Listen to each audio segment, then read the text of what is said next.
This is how to change the key battery on your Ford 3-button key fob.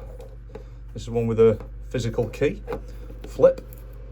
You're going to need CR2032 battery and probably some sort of picky thing just to shove it out. Now then, on the Ford badge side, fingernails in, pop the back of the key off.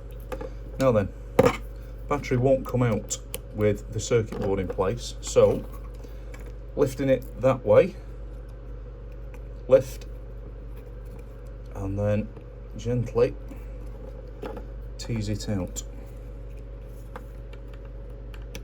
There we go, because if you look there, there's a little bit of circuit board goes up into the rest of the key. Now, pop said battery out, get the new one, slide it in, and then slide that back in to the groove, pop it down,